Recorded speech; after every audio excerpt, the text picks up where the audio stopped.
Vambora, boa noite a todos e todas, companheiros, companheiras, estamos nas ondas, estamos nas ondas. Vambora, vamos aglomerando aí, hoje o tema promete, né? Daqui a pouco eu vou estar na Fogueira Santa, ou excomungada em algum lugar, daqui a pouco vai, no filme Exorcismo, vai aparecer o canal Guerra Patriótica. Vambora, vamos aglomerando aí, boa noite, boa noite. Oh, bastante gente nova, firmeza, boa noite a todos e todas. Vamos aglomerando aí, que hoje o tema promete, né? Nessa terça-feira, véspera de feriado, cheio de bolsomínio em Brasília. Eu acabei de ver aqui que o Malafaia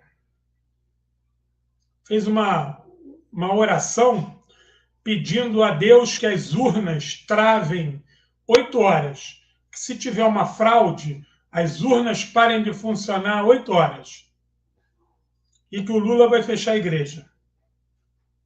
Malafaia falou isso no culto, que ele fez uma oração que as urnas travem por 8 horas, caso haja uma fraude, e que o Lula vai fechar a igreja. Coitado do Lula, né, cara? A última coisa que o Lula vai fazer na vida é fechar a igreja. O Lula, na verdade, não vai fechar nada, né? A gente sabe que aquele jeito liberal do Lula está mais para abrir do que para fechar. Mas isso já é parte do problema que nós vamos discutir hoje, né?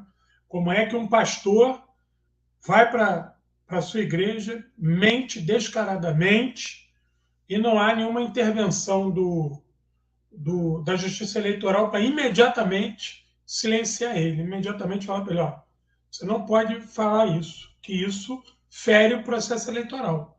Se você repetir, você primeiro tem que ir lá dizer que isso é mentira. Se você não disser, você vai ser preso. Isso aí tinha que ser prisão em flagrante. Tudo que influencia e altera o resultado final de uma eleição tinha que ser tratado como crime, entendeu? Tudo que influencia, que eu digo a partir da mentira, né? Tudo que altera a eleição por cima da mentira. Para vocês terem ideia, hoje eu estava dando aula de diversidade cultural para os meus alunos, jovens aprendizes, Nova Iguaçu, Baixada Fluminense, gente jovem, humilde, trabalhadora, periférica, negra, cafusa, mameluca, LGBTQIA+, tudo aquilo que o capitalismo não quer, não gosta. Gente humilde, gente sem estudo, tudo aquilo que o Leblon, que o entardecer do Leblon não quer, que a Avenida Paulista não quer. Então, esses companheiros e companheiras estavam lá hoje, tendo a aula lá de jovem aprendiz, dentro da grade curricular, e calhou de ser diversidade cultural. Boa noite a todos aí. Entrou muita gente aí, boa noite a todo mundo. Aí eu peguei aquele trecho do documentário Povo Brasileiro, do Darcy Ribeiro, e hoje, na última aula, eu dei, estou dando sobre a formação do Brasil. Quem não conhece esse documentário do Darcy Ribeiro, por favor, veja. Então eu dei sobre os brancos, dei sobre os índios e hoje dei sobre os negros, que o Darcy chama de crioulos, né?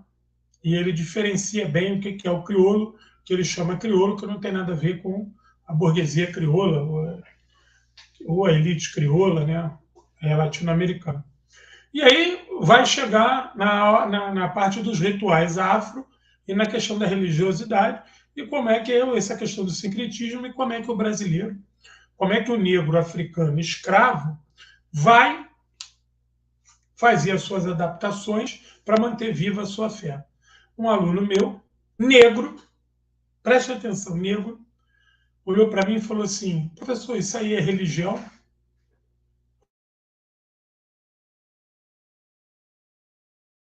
Em nome de Jesus. Eu falei: puta que pariu. Sabe aquela que tu pensa alguns segundos, o que tu faz? Depois de eu ter explicado o que é diversidade cultural, depois de eu ter falado o que é discriminação, depois de eu ter falado da toda a Constituição do Brasil, depois de eu ter dito que você atacar uma religião é preconceito e não deve ser feito, ele vai e me fala assim, isso aí é religião? Eu falei, é. Aí ele, meu Deus, está amarrado em nome de Jesus. Porra, aquela hora que tu pensa assim, o que tu faz? Eu falei, camarada, acho que você não entendeu o que a gente vinha falando até agora. Ainda bem que tinham vários alunos, que a gente pode chamar de companheiros e companheiras, que na hora dinamitaram ele, eu falei, calma aí. Dei aquela de árbitro, eu falei, peraí, camarada, mas que história é essa? Não, você é do diabo, mas qual é esse conceito de diabo? É difícil de entender. Vamos supor que na minha religião alguém diga que você é o diabo e eu passe a te evitar. Toda vez que eu te ver, eu saio correndo, faço o sinal da cruz. Você vai se sentir bem? Ah, não. Você não pode fazer isso da religião dos outros. Não, mas você é do mal. Eu falei, mas qual é o conceito de mal? O que de mal? O que você soube que aconteceu de mal no Brasil que foi por conta das religiões africanas? Não, a macumba, eu falei, a macumba é um nome pejorativo, mas se você quiser dar o nome de macumba, tudo bem. O que aconteceu de mal no Brasil que foi feito, entre aspas, por um macumbeiro? Aí você começa aquele trabalho lento, gradual e seguro de desconstrução. Mas o que se torna, o que chama a atenção ali? Primeiro momento, há uma juventude negra, pobre, periférica, iletrada, desassistida, que se torna evangélica, faz o movimento neopentecostal a partir do status quo e passa a reproduzir esse pensamento reacionário.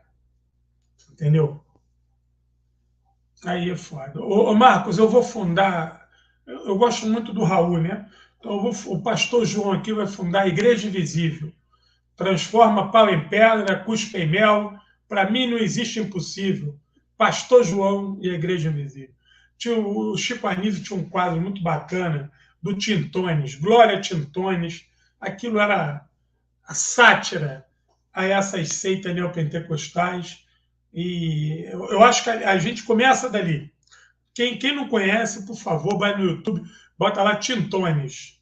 Porra, é uma coisa fantástica. A hora que ele fala assim, vamos correr a sacolinha, é o epicentro da sátira. E o Raul, meu querido, eu como Raul seixista, não posso esquecer de Pastor João e a Igreja Invisível. Essa é basilar. Bom, vamos embora. Vamos meter bronca? Então vamos, deixa eu começar aqui com o jabá. Espera aí. Enciclopédia Guerras e Revoluções. 3 livros. Olha o tamanho da criança. Por favor, comprem logo. Ajuda esse pobre professor que tenta se virar como camelô virtual aqui na internet. 3 livros, R$100. R$100 com frete grátis. Por favor, vai lá, compra. Ó, já estamos com 50 e tantas pessoas aqui, por favor. Se cada uma comprar um livro, já ajuda. R$100 com frete grátis. Essa enciclopédia é fantástica.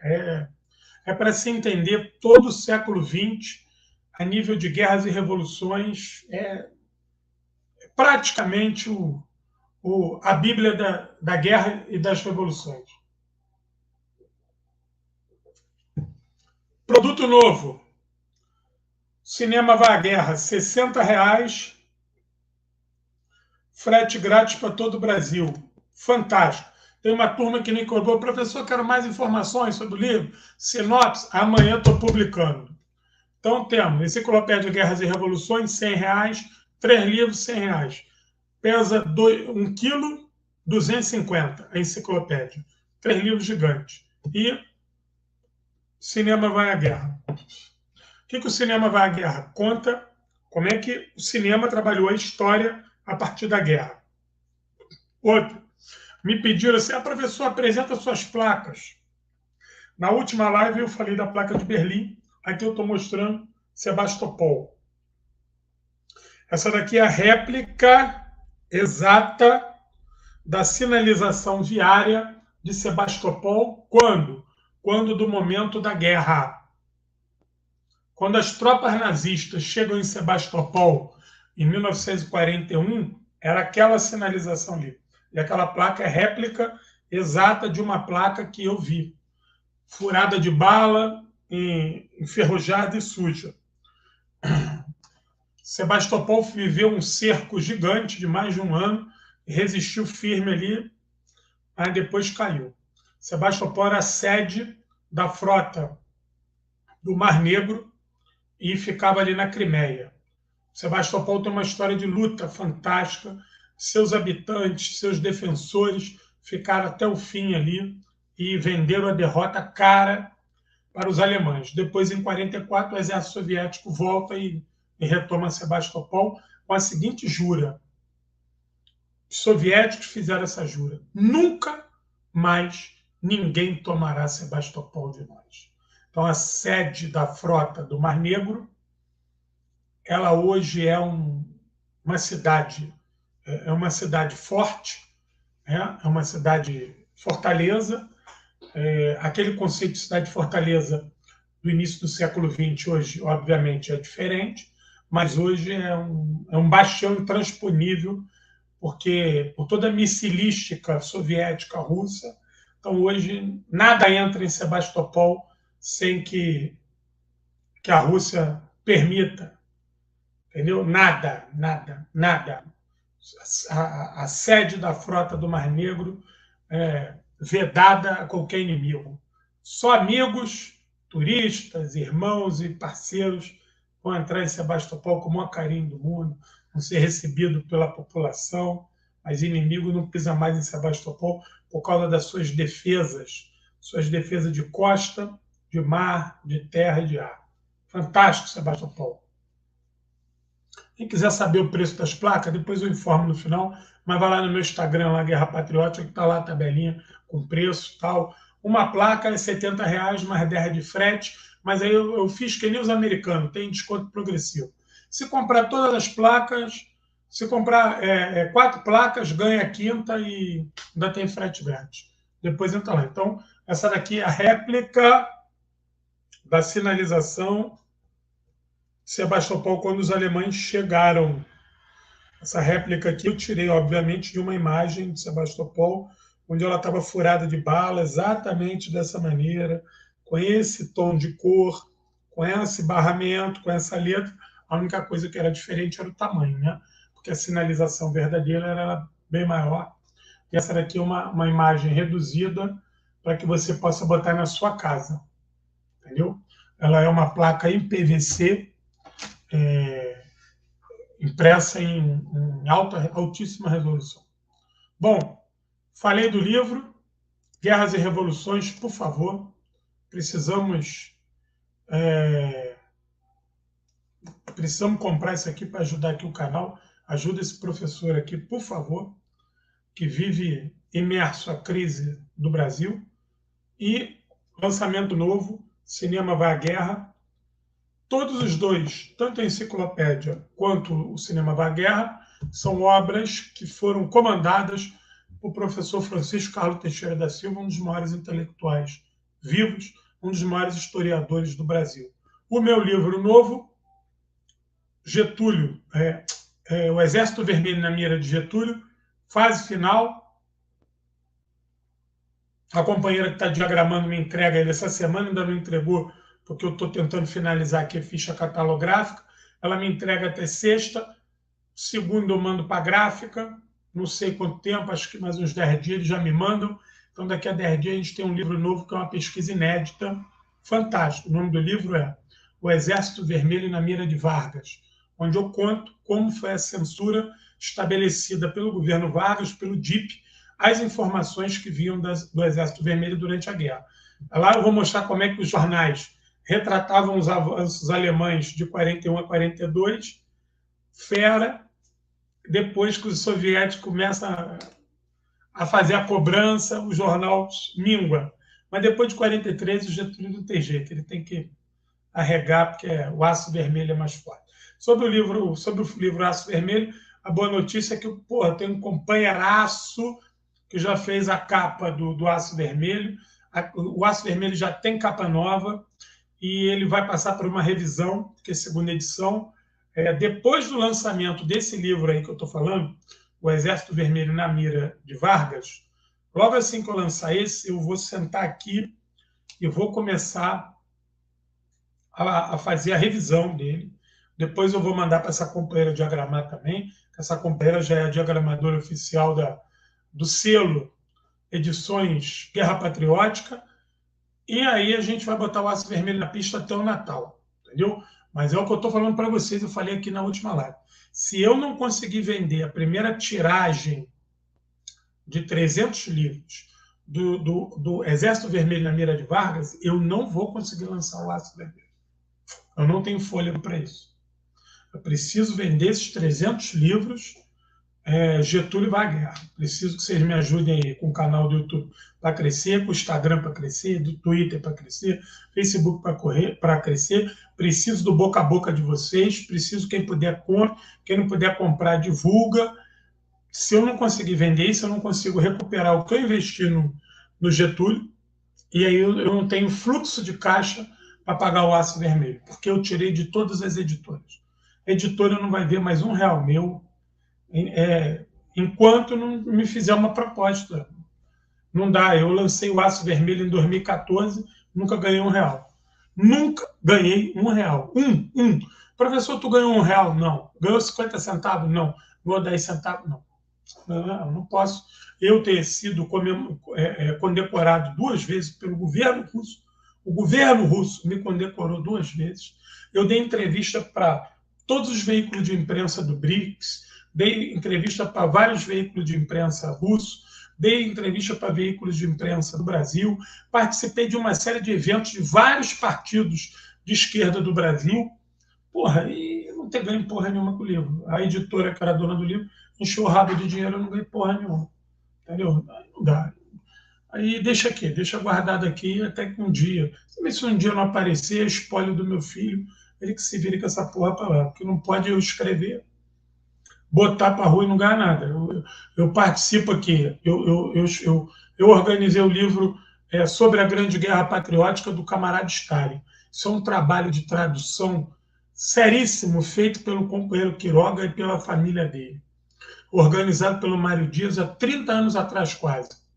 Porra, a gente conseguiu tirar esse projeto e botar o livro na rua. Porra, não ganha nada com o livro. Nem o Quiroga ganha nada com o livro. Ou seja, nós conseguimos organizar, traduzir um livro do Stalin sobre a guerra no Brasil. Ninguém nem sabe dessa porra. Nós lançamos 70 anos, a Segunda Guerra Mundial, 70 anos depois. Um livro com uma série de artigos de grandes historiadores militares brasileiros. Lancei pela Multifoco, nunca ganhei R$1. Nunca ganhei R$1 nesse livro.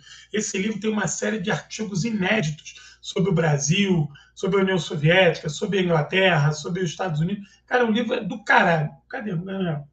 Depois nós organizamos a Segunda Guerra Mundial e seus momentos decisivos. Vários artigos inéditos sobre a Segunda Guerra Mundial. Vários. Eu, companheiro Quiroga, ganhamos o que com o livro? Nada, nem R$1. Não é força de expressão, nem R$1. Aí depois lançamos a Grande Guerra Patriótica dos Soviéticos. Esse livro ele vai ser traduzido. Para vocês verem que o livro é tão bom, que ele vai ser agora traduzido em russo para ser editado na Rússia. Olha que loucura! É a mesma coisa que você pegar um russo que fala de samba e achar que o trabalho dele é muito bom, traduzir para o português e lançar no Rio de Janeiro. Porra, isso é uma bagagem do caralho. Os caras que são donos da história reconhecer que o que a gente conta é bom. Pô, o que eu ganhei com essa porra? Eu não ganhei nada. Companheiro Quiroga, porra nenhuma. Não dá para ficar. O mercado editorial brasileiro ele gosta de autoajuda, culinária, espiritismo e romance. 4 coisas que querem te tirar do mundo real. Querem que tu viva no mundo de Bob. Enche o rabo de comida igual amigo, fica gordo, rolando, achando que vai viver um grande amor, depois acha que vai se conectar com algum espírito que vai te dar o número da Mega Sena, por fim tu percebe que está depressivo, lê autoajuda. Porra, aí não dá, para mim não dá. Para mim não dá, isso aí não dá. Então eles não vão ver mais meu livro.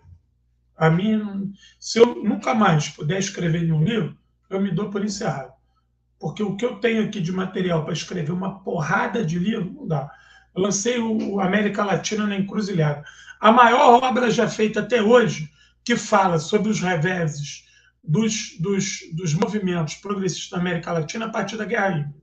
Quem não conhece vai procurar isso. A América Latina na Encruzilhada. Tem Atílio Boron. Porra, tem Francisco Carlos Teixeira no livro. Porra, Atílio Boron, cara. Tem gente da América Latina toda no livro. Quem está falando agora, vai rapidinho, bota aí livro, América Latina na Encruzilhada. Porra, eu nunca ganhei nada, cara. Ganhei nada com o livro. Eu escrevi, companheiro Roberto, eu escrevi não, ajudamos a organizar, né? A companheira Maria também. Porra nenhuma. Quem te ganhou com isso? Porra nenhuma. Então, porra, não dá. Não dá. Ó, vocês me desculpem, mas tem um ditado antigo que diz o seguinte: quem enche o cu de Judas é mulambo. Quem enche o cu de Judas é mulambo. Então, não vou encher o cu de Judas nenhum. Deixa essa porcaria sem livro e a gente fala pelo YouTube e acabou. Entendeu? Não dá para tu. Porque escrever um livro é coisa séria. Quem tem compromisso com a verdade, pesquisa, pesquisa, pesquisa, escreve, depois vai lá conferir, e escreve de novo, aí vê que tem algo errado, volta, aí vê que foi superlativo, volta, aí vê que foi prolixo, volta, aí a língua portuguesa é cheia de armadilhas, escreve errado, volta, aí tu manda para um, meu irmão, dá uma olhada nesse livro para mim, vê o que tu acha. Aí o cara demora um mês para ler teu livro, um amigo, né, ocupado, para dar um parecer, aí o cara dá um parecer, eu achei isso, está errado aqui, aí tu manda para um outro, aí o cara demora 3 meses para ler o livro. Ou seja, tu tem toda uma teia para escrever algo sério. Pô, aí no final tu entrega na mão da editora para não ganhar nada. Não dá. Então, ó, o livro aí do Getúlio é a minha primeira experiência enquanto tentativa de produzir de forma independente um livro. Esse livro eu tenho que agradecer ao meu querido camarada João Carvalho. Ele é um cara que mais me ajudou na confecção desse livro. Eu tenho que agradecer muito a companheira que está fazendo a diagramação. Depois eu vou dar o nome dela, tudo bonito. Se alguém, ela é profissional do assunto, quem quiser fazer. E o companheiro que fez a capa. Depois eu vou dar o nome dele também no final. Eu vou dar nome e endereço. É essas 3 pessoas que eu tenho que agradecer. E depois eu tenho que agradecer a quem participa do livro. Companheiros que escreveram a orelha, a apresentação, a contracapa, pessoas que eu convidei e tiveram o maior prazer em me ajudar a ilustrar o livro. Entendeu? E depois, obviamente, tem que agradecer a vocês. Se comprarem um livro, se me ajudarem a divulgar, também vai meu agradecimento. Mas, querido Graziotin, em breve, me dá aí mais uns 15 dias e eu vou lançar o livro do Getúlio. Por enquanto, eu estou com o Cinema Vai à Guerra aqui. Bom, vamos onde a gente tem que ir, que já está tarde pra cacete. Vamos lá. Bom, eu elenquei esse tema do neopentecostalismo porque isso é um tema que está batendo na chapa já há muito tempo. E já é a segunda eleição que a gente passa com essa história de que os evangélicos são... Os evangélicos não, os neopentecostais e evangélicos podem ser o fiel da balança num processo eleitoral. E isso vem me inquietando, primeiro, quanto historiador, e segundo, como militante das causas populares. Então, isso foi me chamando, me intimando a me manifestar pelo assunto. E na condição de ateu, que eu sou ateu, graças a Deus,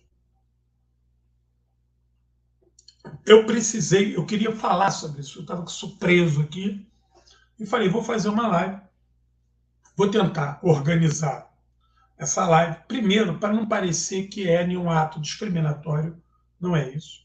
Não, aqui não é nenhuma maneira de derrubar a fé de ninguém. Eu não tenho nenhum interesse de constranger ninguém que seja religioso e não quero demover ninguém da sua fé. Eu aprendi desde cedo que fé não se discute. A gente discute religião, política, futebol. Eu tinha um amigo que falava o seguinte: porra, o cara que não discute religião, não discute religião porque não discute religião.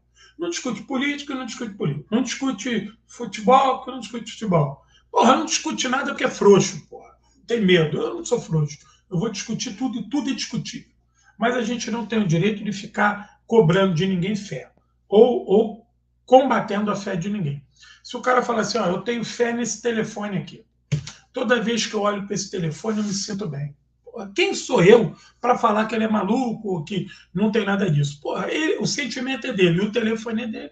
Então, isso, isso me lembra na época, não sei se vocês lembram, que vendia umas pulseiras de borracha 71, uma dava energia positiva, outro deixava alegre, outro deixava ansioso. Cada pulseira tinha um nome desse. Tinha um bando de otário que comprou isso, botava no pulso, e aí, eu estou me sentindo melhor com essa pulseira. Depois a empresa, acho que ela lá no Canadá, foi obrigada a dizer que as pulseiras não tinha nada disso, era só conversa fiada 71. Mas a pessoa comprava a pulseira e se sentia bem. Como é que eu ia falar para ela? Não, tudo mentira, tu não está se sentindo. Então, a nossa discussão hoje ela não é religiosa, ela é política. E por que ela é política? Porque de um determinado tempo para cá, algumas seitas neopentecostais passaram a agir como partido político e a disputar a seara política.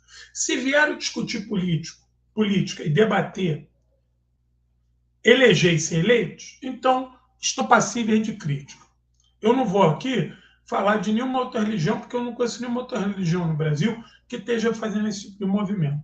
Eu não estou vendo os budistas participarem de nada disso. Então, eu não vou fazer live sobre Buda, sobre os budistas. Eu não estou aqui para falar do Hare Krishna. Eu não estou aqui para falar daquela turma que tomou a chaca lá, o Santo Daime. Eu não estou aqui para falar disso. Porque essa turma não está preocupada com política e eleição enquanto religiosos, enquanto movimento religioso. Agora, quando você tem esses movimentos neopentecostais, esses pastores que diz para o seu rebanho que o Lula vai fechar a igreja, esse cara está vindo para disputa. Inclusive, está vindo merecendo até uma bolacha, porque é mentiroso canalha. Como é que o cara vai falar em fé, esperança, em religiosidade, em altruísmo, mentindo? Então, já começa aqui, sem dizer que adora tomar dinheiro dos outros. Vive nababescamente, enquanto o seu rebanho vive na miséria. Mas vamos lá. Bom, essa história neopentecostal, isso aí começa nos Estados Unidos. Atentai-vos, companheiros e companheiras. Esse movimento neopentecostal que eu estou falando agora não é o movimento neopentecostal chamado de primeira fase da virada do século XIX para o século XX. Não é esse. Eu estou falando dessa segunda onda da década de 60 que surge nos Estados Unidos. Aonde que ela surge? Aí é que mora o perigo. Porque se nós formos pegar a história, sempre com a história na mão, quando a gente está com a história na mão, não vacila. Vai com a história para não vacilar. Vai com a verdade histórica, que ela é um escudo. Lá na década de 60, a gente não pode esquecer que o movimento protestante, o protestantismo estadunidense, e, na sua maioria de cunho negro, ele é um movimento de vanguarda. Ele é um movimento de vanguarda na luta contra o racismo, contra a discriminação, contra a pobreza e contra a miséria das comunidades, principalmente das comunidades negras.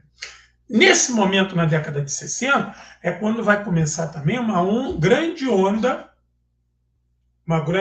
imigratória de latino-americanos. Muitos deles de origem católica, mas que vão se somar nesse processo de luta por uma sociedade melhor. Estamos falando do auge do racismo nos Estados Unidos. Na década de 60, ele ainda gostava de pegar negro, pendurar na árvore, tacar fogo, atirar e matar, mas a preocupação era o comunismo. E ele se achava o pai mais desenvolvido do mundo. Então, salve Luther King, e a gente tem que entender o seguinte, mas esses movimentos eles eram revisionistas, e que não sei o quê, e aquela ideia mansa de resistência pacífica, atentáveis que não era bem assim.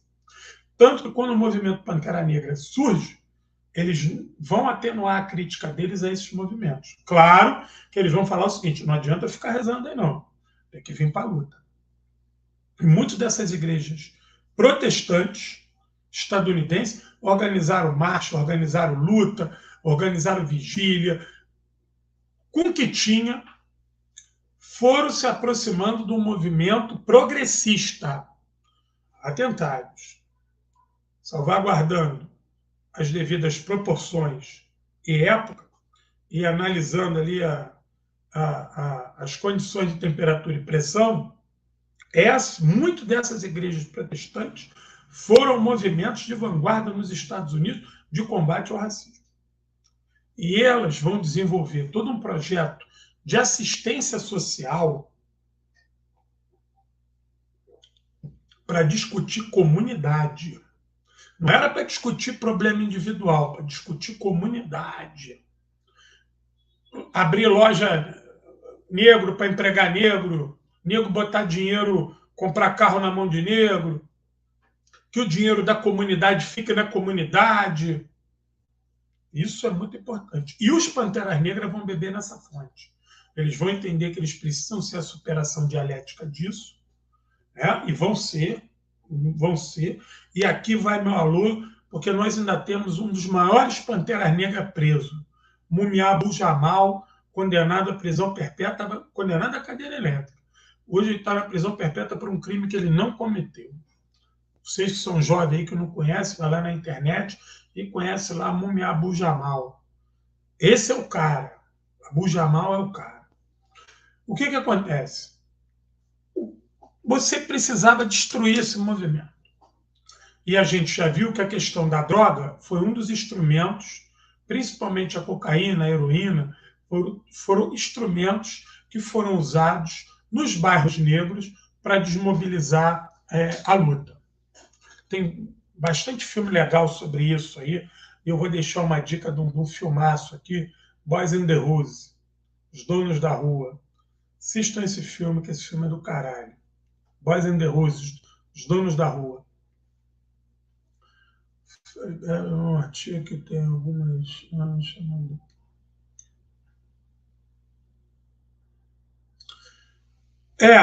Felipe, eu vou falar isso aí. O que acontece? Então, o governo americano, percebendo que toda aquela movimentação coletiva dos protestantes estava caminhando para uma radicalização. Porque ninguém é radical porque nasce radical. Quem nos radicaliza é a vida. A contradição da sociedade é que nos radicaliza. Porque tu vai lá, tenta na paz, tenta no amor, tenta na ideia, não consegue. Aí tu fala, porra, é na boca do fuzil, cara. É que nem Mao Tse-tung fala. A democracia passa pela boca do fuzil, rapaz.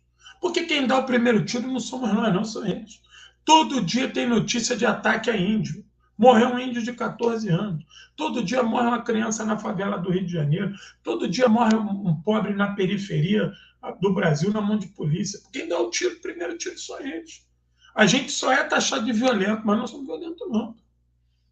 Não somos violentos, não. Pelo contrário. O Brasil é um país violento causado pelas polícias e pela elite.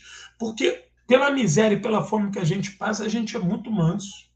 A gente é muito calmo e muito tranquilo. Que a opressão que a gente passa, a gente reage muito pouco. Muito pouco. Um país que teve milhões de escravos e que o extermínio índio não cessa, a gente é muito manso. A gente acredita realmente nessa conversa fiada de paz e amor. Então a burguesia não pode falar, os pobres são violentos. Não pode falar isso da gente, não. Pelo contrário. Nós estamos só morrendo. A gente não mata ninguém, a gente só morre. Voltando para os Estados Unidos, o que a CIA vai fazer? A CIA vai falar assim, nós temos que acabar com essa história de comunidade, de sentimento de pertencimento. Porra, é American Way of Life. É American Way of Life na veia. Mas como é que tu vai enfiar American Way of Life em quem não tinha nem o que comer? Aí que começa o truque. Aí que começa aquela história. Vamos beber lá na fonte do Marx, a ideologia dominante é a ideologia da classe dominante. Não adianta fugir disso. Não adianta fugir disso. Para fugir disso, tem que discutir classe em si e classe para si. O remédio para isso que eu estou falando é classe em si e classe para si. Por isso que essa história de tentar dialogar com o evangélico a partir de uma discussão evangélica, esquece isso. Isso é armadilha, porra. Sai disso. Partido que tentar isso está fudido. Nós temos que dialogar com o povo brasileiro a partir da condição de classe, não a partir da condição religiosa. Eu não vou falar com você porque você é evangélico, é candomblé, é protestante, é cristão, porque você é isso. Isso não interessa, isso é questão de cunho privado, religião, orientação sexual, isso é privado, porra. Nós vamos falar do que nos atinge a nível coletivo e público, que é o problema de classe, cara. o ônibus não funciona, o hospital está fechado, o correio não entrega a carta, não tem água, não tem esgoto, a bala perdida está cruzando. Isso atinge a todos, independente da questão religiosa. É a partir daí que tu faz a conexão. Esquece! Eu vi no outro dia aí que a campanha do Lula, não, nós temos que nos conectar com o evangelho. Esquece isso. Vai discutir o quê? Vai discutir o quê? Lugar no céu? Dízimo? Para com isso. Rapaz. Temos que discutir a comida.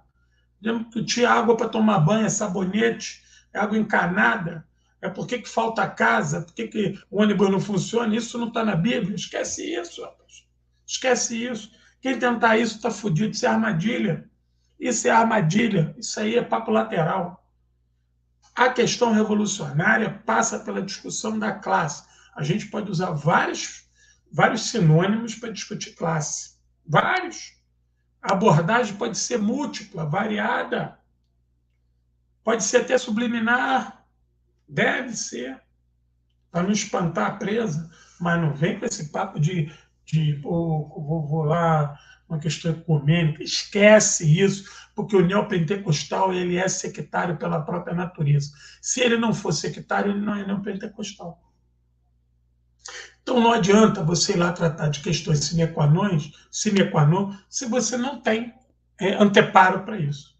Tu chega lá, o cara fala assim, não quero saber disso, quero rezar aqui, pagar o dízimo e esperar chegar minha hora de pegar o elevador da ascensão social. Porque como é que funciona a coisa? A coisa funciona o seguinte, o cara está ali, o cara fuma, cheira, bebe e gasta dinheiro no jogo. Aí ele vai na igreja, o cara fala para ele, para com isso tudo que Deus vai te abençoar. Aí a vida dele melhora. Não melhora, ele para de gastar dinheiro numa porrada de coisa, mas não foi Deus que melhorou a vida dele, foi ele que mudou de comportamento. Aí ele vai atribuir que ele mudou de comportamento por causa de Deus. E aí isso retroalimenta num círculo vicioso. Então a gente não tem que entrar nessa discussão. Essa discussão não é nossa. A nossa discussão é, meu irmão, tu tem casa própria, está pagando aluguel, tem plano habitacional, o governo não constrói casa para o pobre, o ônibus não funciona, o trem não funciona, o posto de saúde está funcionando, tem asfalto na tua rua, tem vaga para o teu filho na creche. Isso atinge a todos, independente do credo. Então esquece isso. Bom, voltando para os Estados Unidos, o que eles vão fazer? A CIA, apesar de toda aquela repressão que ela vai mandar contra os Pantera Negra, contra os movimentos marxistas e também contra essas igrejas protestantes, ela precisa criar uma antítese a isso. Porra, ela tem um American Way of Life, mas o American Way of Life não está entrando ali. Como é que tu resolve isso? Chama Jesus, e aí bota Jesus na parada. E aí você vai criar as igrejas neopentecostais como uma dissidência das igrejas protestantes, não mais para discutir sentimento coletivo, mas a partir da teologia ou teoria da prosperidade. Eles vão criar a teoria da prosperidade. O que é essa teoria da prosperidade? Reza, ora, vira um militante da igreja, não contesta, aceita que a tua vida vai melhorar. O que a tua vida vai melhorar? Tu vai ganhar dinheiro, tu vai ter acesso a bens de consumo. Você pode ver que essas igrejas se caracterizam pelo testemunho do cara. Agora o meu carro é esse, eu comprei a casa tal, eu viajei para lugar tal. No outro dia eu estava vendo, que às vezes eu vejo, né? Eu tenho que ver como é que essa turma se porta. Eu como pesquisador, tenho que fazer o survey.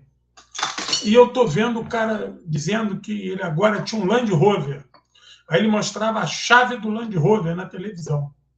Chave do Land Rover. Está lá estacionado meu Land Rover. Ou seja, venceu naquela questão do ter, não do ser. E aí a teoria da prosperidade, ela vai dividir, ela vai tirar você dessa questão coletiva de uma luta maior para uma sociedade maior, melhor, e vai falar o seguinte para tu, meu irmão, farinha pouca meu pirão primeiro, deixa essa gente para lá, vai fazer o teu. Vai fazer o teu.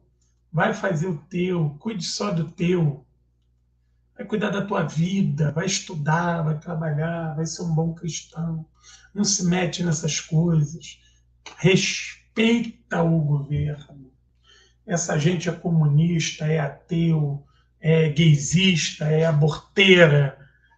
Sai disso. Isso aí não tem nada a ver com a gente. Eles vão criar um estereótipo, um padrão do bom cristão, e esse bom cristão vai se incutir a palavra conservador.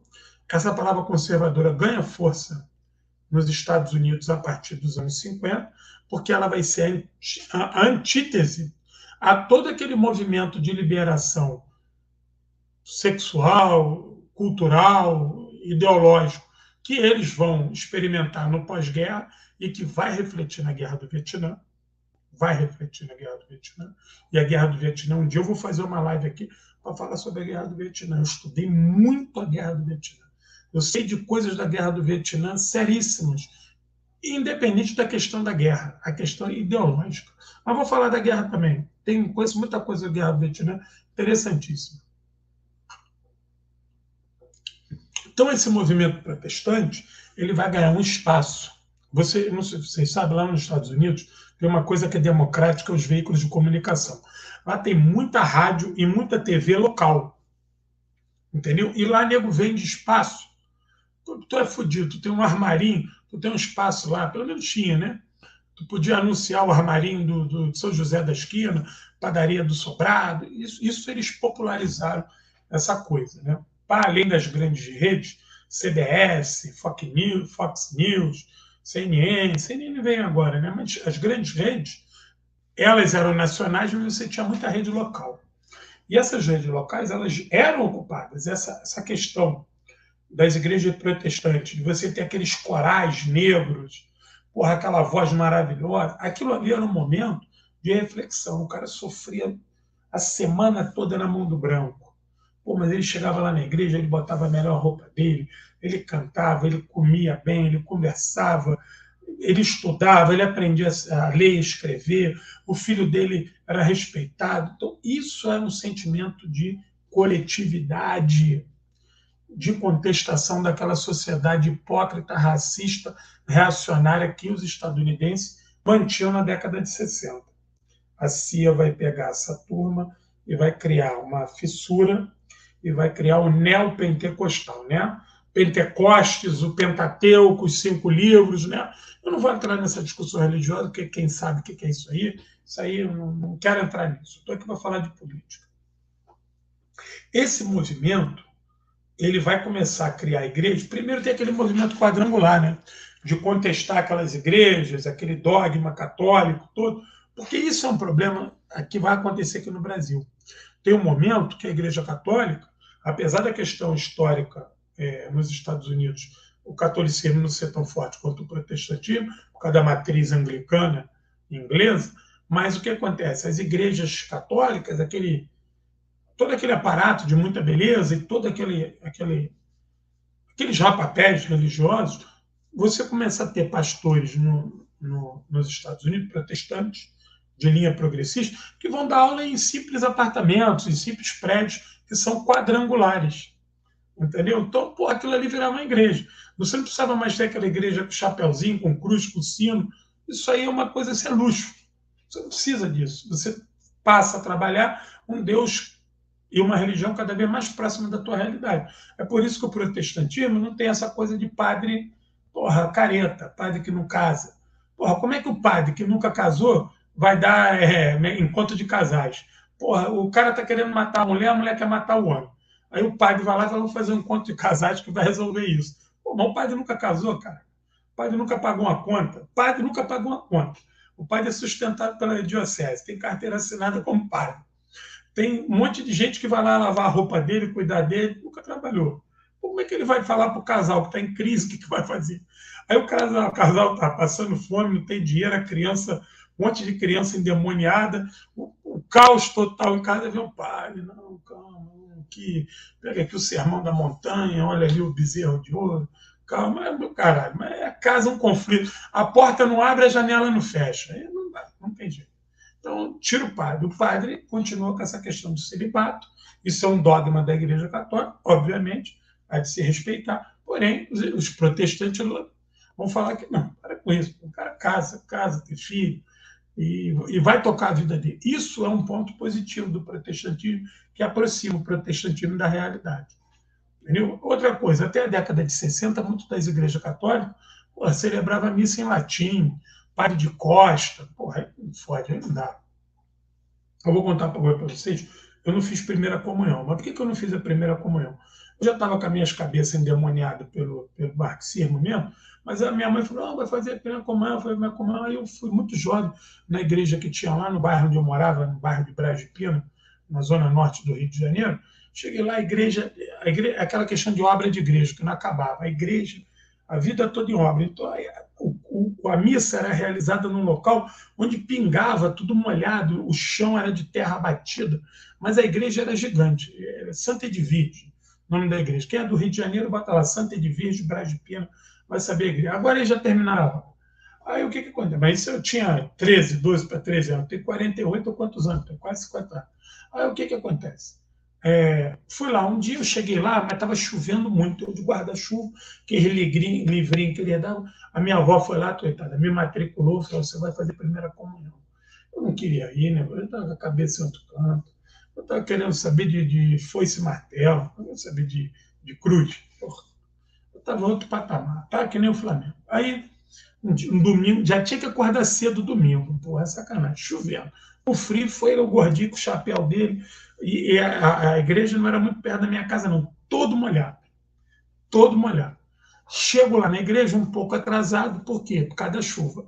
Quando eu entro, olha, tu imagina, uma criança de 12 para 13 anos, entra numa missa, a missa lotada, porra, de repente, quando eu entro com meu chapeuzinho cheio de goteira ainda, o padre para a missa para me dar um esporro. Porra, cara, eu queria chorar. Eu não sabia o que eu fazia, se eu corria ou se eu ficava. Imagina que é uma igreja inteira olhando para uma criança com guarda-chuva tomando um esporro que chegou atrasado. Porra, eu me encolhi lá no canto do banco, porque primeiro tu assistia a missa, depois tu ia para essa porra dessa escolinha dominical para aprender esse negócio de São Pedro e São Paulo. Aí eu desarmei o guarda-chuva, fiquei ali, sabe, me deu vontade de chorar sozinho, me senti sozinho ali. E aí fui para lá, para a escolinha, mas já não estava no clima. Só dar ideia para vocês, o padre dessa igreja, o padre bebia, fumava, jogava e tinha passarinho na gaiola. Depois, depois de velho, assim, não, com 18, 19 anos, eu passei uma vez, esculhambei esse padre. O padre bebia, repito, bebia, fumava, jogava e tinha passarinho na gaiola. Eu tenho ódio de passarinho na gaiola do cara. Aí o que acontece? Era esse o padre que me deu esporro. A partir daquele dia eu voltei para casa chorando, falei para minha mãe e para minha avó, não volto mais na igreja. Mas pelo amor de Deus, não volto, não volto. Aí, depois de velho, eu brincava com a minha avó, a minha avó quase morria do coração. Eu dizia que tinha escrito uma carta para o Vaticano pedindo para ser excomungado e para cancelar o meu batismo. A minha avó, para de falar bobagem, não fala isso. Não tinha internet, eu falava, avó, já mandei a carta, hein? Quando a carta chegar, eu vou cancelar esse meu batismo. Aí minha mãe e minha avó falaram, meu Deus, está maluco? Ela dizia que estava possuído pelo demônio. Isso é outra coisa que o neopentecostal vai trabalhar. O eu e o eles, o bom e o mal. Essa eterna luta contra o demônio. Se você tem um comportamento atípico ou diferente do dogma, você está com o demônio. Então você é o mal. Com o demônio não se conversa, o demônio se combate. O que nós falamos? Com fascismo não se conversa, fascismo se combate. Eles usam a mesma receita com relação ao demônio. Quem está com o demônio? Todo mundo. Todo mundo tem um demônio em potencial. Basta você não seguir todo aquele ritual. Então a CIA vai criar essa turma, criando, vai ajudar a criar e vai colocar pontos ali que são interessantes. Primeiro, esse eu e ele, esse maniqueísmo. Esse maniqueísmo ele é perfeito para esvaziar a discussão da sociedade. Não, o problema é uma questão social. Não, não é social, não. Ele que é o demônio. Ou seja, você reduz todo um problema político, social, histórico a um querer individual. Outro, quando você lança a teoria da prosperidade, você anula a discussão coletiva de solução coletiva para um problema histórico e social. Não, mas não tem água aqui porque é um problema histórico, porque a burguesia não tem nada de burguesia. Não tem água aqui porque não orou o suficiente, porque o irmão não orou, porque o secretário de abastecimento não é cristão. Se ele for, ele põe a água aqui e vamos orar, e para com esse pensamento de sociedade. Não, é orar, ora. 3, o dízimo.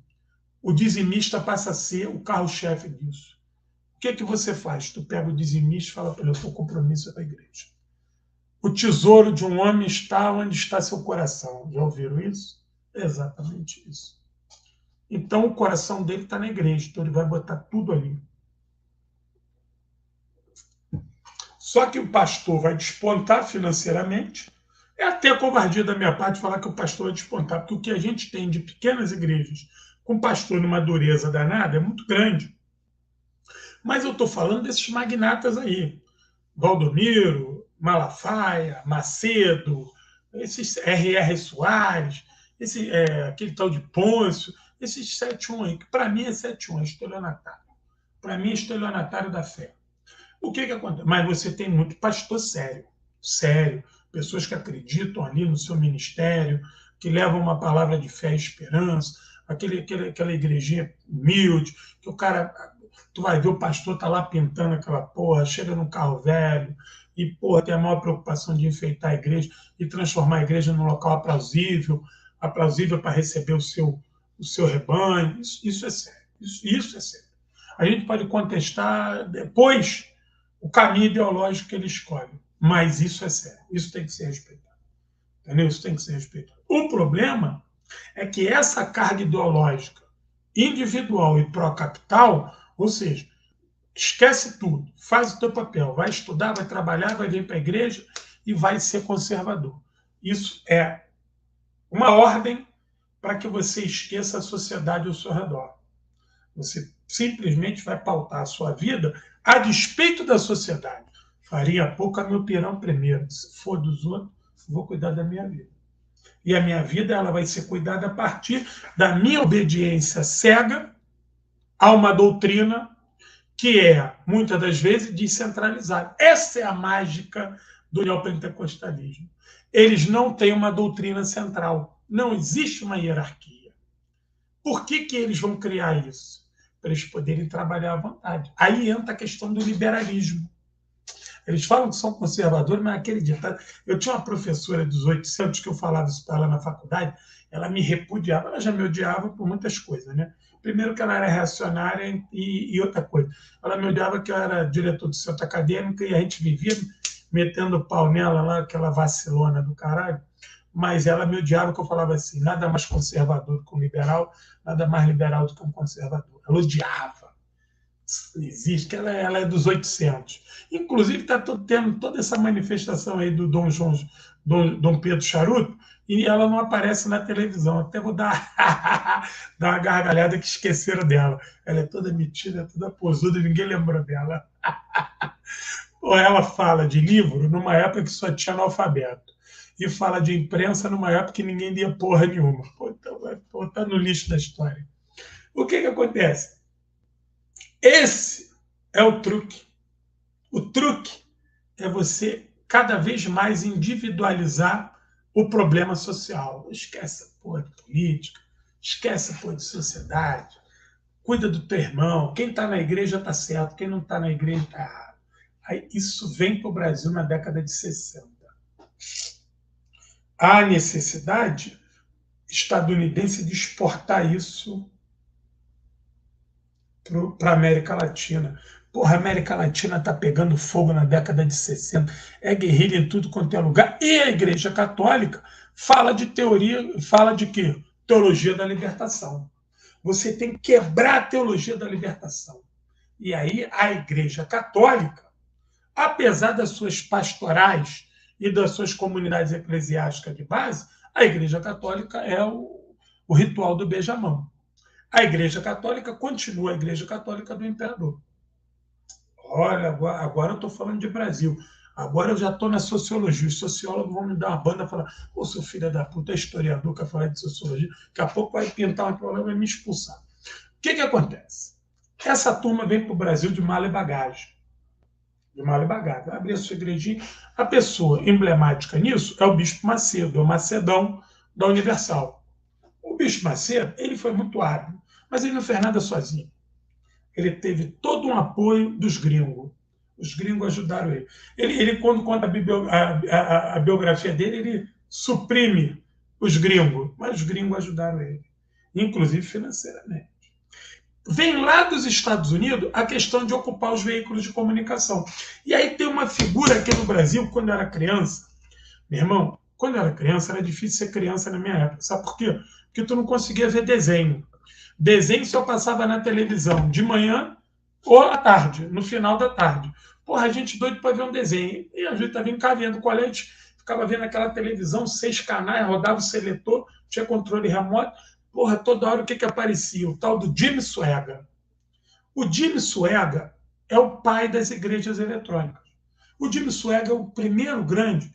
Tem um filme que eu aconselho, chama-se Fede, mas cheira mal. Fede, mas cheira mal. Já viram esse filme? Fede, mas não cheira mal. Esse filme é do caralho. O cara que é pastor lá, que fica com ponto, fede, mas não cheira mal. É o nome dele em português. Assistam esse filme. Esse filme passava na Globo, na sessão da tarde. Fede, mas não cheira mal. Ô, Faria, eu falei aqui agora do Tintone. Falei do Tintone mais cedo, agora não, mais cedo. Ele fala assim: Glória Tintones, Glória Tintones, ele é o Redentor. Vamos correr a sacolinha. E as crianças, tudo com a sacolinha. Bom, aí o que acontece? Essa igreja chega no Brasil na década de 60, porra. Couro comendo na América Latina, Che Guevara na veia, Revolução Cubana, bala, fuzil, foice, martelo, exército vermelho, marxismo,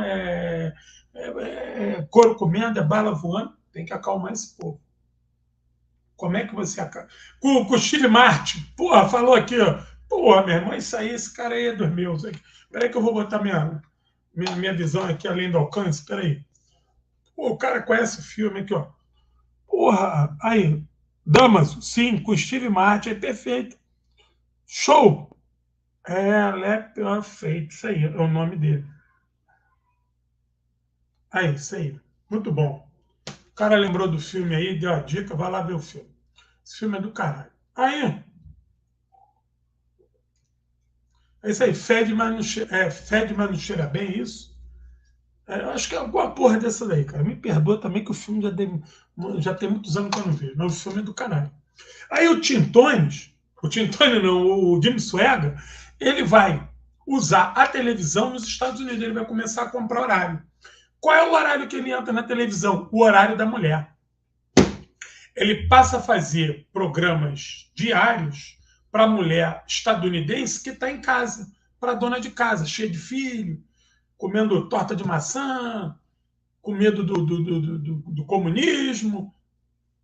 Apareceu o Jimmy Swaggart lá pregando. Aí o Jimmy Swaggart vai fazer do limão uma limonada, porque o Jimmy Swaggart, depois ele vai ser filmado num prostíbulo com uma prostituta. Vão filmar ele vai ser uma catarse. Tem um documentário do Jimmy Swaggart na Netflix. Depois ele acha aí. E aí o Jimmy Swaggart vai cair em desgraça. Mas ele já tinha um império midiático gigantesco nos Estados Unidos, religioso. Ele era que nem o Macedo. Ele tinha jornal, gráfica, televisão, rádio, tudo. Ele vai cair em desgraça. Ele vai fazer do limão uma limonada. Sabe o que ele vai fazer? Ele vai reassumir o comando dizendo o seguinte: foi o diabo. O diabo me levou para o prostíbulo. O diabo me levou para o colo daquela mulher. Eu fraquejei, mas eu venci e estou aqui agora. Porra, ele vai ser alçado aos céus. Quase que vão desenhar o Jesus Cristo com a cara dele. Ele vai turbinar, vai ser o Jimmy Swaggart 2.0. Ele vai crescer gigantescamente. Por quê? Nós não podemos esquecer que esse momento na década de 70, década de 80, é a chamada crise do petrodólar e entra na década perdida. Um momento de crise econômica seríssima nos Estados Unidos. E aí eu fico com Dom Paulo Evaristo Arnes, que fala o seguinte: a miséria e a religião andam de braços dados. Dom Paulo Evaristo Arnes, a miséria e a religião andam de braços dados. Dom Paulo. O que acontece? Essa igreja vai chegar aqui no Brasil e vai ser tímida, porque a hegemonia da Igreja Católica é muito grande. Aonde que vai começar o trabalho dessa gente? De formiguinha. E aí é que entra a sociologia. Não dá para viver sem história, sociologia e filosofia. Presta atenção, companheiras e companheiros. Essa turma vai se edificar no momento que a Igreja Católica passa uma grave crise. Ela reacionaríssima, João Paulo II, aquele canalhão agente da CIA, anticomunista doente, ele vai tentar destruir a teologia da libertação. Ele vai trazer a renovação carismática. Essa renovação carismática, que vai plantar semente lá, mas só vai colher aqui depois, aquele tal de padre Marcelo Rossi, aquele bobalhão. Esse bobalhão desse padre Marcelo Rossi, a vez que o Papa veio aqui, ele nem pôde receber o Papa, porque os direitos autorais da música dele é dele. Ele não dá para a igreja vetou ele. O que acontece? Você vai ter já a teologia da libertação sufocada pela ditadura, mas você vai ter ela sufocada pela própria igreja na América Latina, quando o Vaticano abandona todo e qualquer apoio a esses padres. Salve Camilo Torres, o Exército de Libertação Nacional, salve o nosso querido Frei Tito, barbaramente torturado. E aí a Igreja Católica vai esvaziando todo o apoio que ela tinha dado para essas comunidades eclesiásticas de base. Muitas delas voltadas pela luta da terra. Não tem luta mais fantástica na América Latina do que a luta por um pedacinho de terra, um pedacinho de chão para se morar, para se plantar. Então, você vai, a partir do final da década de 80, início da década de 90, introduzindo essa tal de renovação carismática. Que é isso? Uma juventude que ia para a igreja tocar música. É esse babaca desse candidato a governador aqui no Rio, o tal do Cláudio Castro. Ele é expoente disso. Ele é expoente disso. Esse Fábio, padre Fábio, esse lá tudo bombado, isso aí, essa porra aí. Tudo global. A Rede Globo vai começar a injetar nesses caras, porque era justamente a antítese à igreja dos pobres. Só que temos um problema. Agora vocês vão entender. A igreja neopentecostal, ela chega aqui falando a língua do pobre. Porque havia uma dificuldade muito grande de você se conectar com o padre. Padre é um cara que veste uma roupa diferente da tua, não casou, vive enclausurado, é até um homem de letras, né, para ser padre mesmo, estuda-se muito, conhece muitos idiomas, é um cara letrado. E muitas das vezes aquela ciranda de padres, você mandava padre para um determinado, tu não entendia nada. Lá onde eu morava, volto a dizer, o bairro do Brás Pina, tinha uma igreja lá, que tinha um padre que ele era indiano. Esse padre, eu não sei se ele ainda está lá hoje, mas ele ficou lá uns 20 anos. Tu não conseguia entender nada que ele falava. Nada, absolutamente nada. Ele veio da Índia para o Brasil, então era aquele idioma indiano com inglês e com português de Portugal. Ele celebrava missa que ninguém entendia nada. Ninguém conseguia entender nada. E isso era comum. E esse padre, ele é um cara que vai, muitas das vezes, viver de maneira, digamos assim, descolada da realidade. O pastor neopentecostal, não.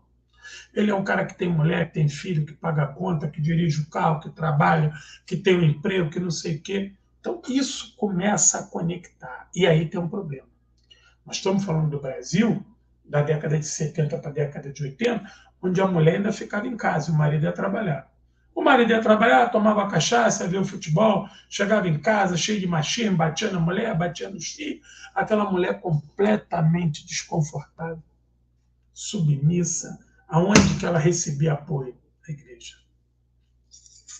Ela ia para a igreja. Mas essa mulher frequentava a igreja católica? Frequentou. Mas teve um momento que ela desistiu. Por quê? Porque a igreja católica era a igreja do patrão, pô. Era a igreja da patroa dela. Ela era empregada doméstica. Ela ia frequentar a mesma igreja da patroa dela. Olha o corte de classe. Né? As igrejas, tanto na Zona Sul, estou falando do Rio de Janeiro, do Brasil todo esse recorte, tanto do Rio de Janeiro, nas zonas nobres e nos subúrbios e nas periferias, as igrejas católicas, elas muitas das vezes tinham um público cativo, ligados à classe média baixa, à classe média média ou à classe média alta. Só que cada vez mais ficou difícil para o porteiro, para a empregada, para o assessorista, para o office boy frequentar essa igreja. Porque essa igreja, ela começava a falar de coisas que não era a realidade da vida dessa gente. E essa igreja era frequentada pelo patrão. Essa igreja era a igreja do patrão. O patrão também é lá. Voltando a Dom Paulo Evaristo Arnes, os maiores pecadores são os que dão as maiores contribuições para a igreja. Dom Paulo Evaristo Arnes. Os maiores pecadores são os que dão as maiores contribuições para a igreja. Cada vez mais essa gente humilde vai se desconectar da igreja católica e vai em busca de uma igreja que entenda o problema dela e que prometa que vai resolver o problema dela a nível individual. A casa dela não tem telhado, não tem fogão, não tem gás, o marido está bebendo cachaça na rua, tem amante, os filhos estão cheios de verme. Ela precisa resolver isso. Ela pega todo mundo, leva para a igreja, pasteuriza, transforma aquela gente tudo em autômata. O cara para de beber, as crianças tomam remédio para verme, a vida melhora. Ela vai acreditar isso ao pastor, ela vai acreditar isso à oração, ela vai acreditar isso à nova vida dela. E aí o marido dela vai falar com um cara que também é igual a ele, que trabalha igual a ele, que anda com a roupa igual a dele, que é casado, que tem filho também. Porque como é que tu vai falar isso com o padre? Um padre para tu falar em nível de confissão. Então, a igreja dos pobres vai se afastar dos pobres. A igreja dos pobres vai se afastar dos pobres. E aí os neopentecostais vão cumprir esse papel. Claro que você tem igrejas protestantes aqui no Brasil, seríssimos. Meu primo é pastor batista, um intelectual do estudo, já falei dele aqui. Ele é um intelectual da doutrina protestante batista, estudioso, pessoa fantástica, professor do Estado, professor de português do Estado, e um estudioso da matéria, uma pessoa progressista. Também meu primo não podia dar mole, né? Progressista. E ele não tem nada a ver com isso. Eles, né? Pessoas, isso tem nada a ver com isso. Outra característica do neopentecostalismo é a não necessidade das letras.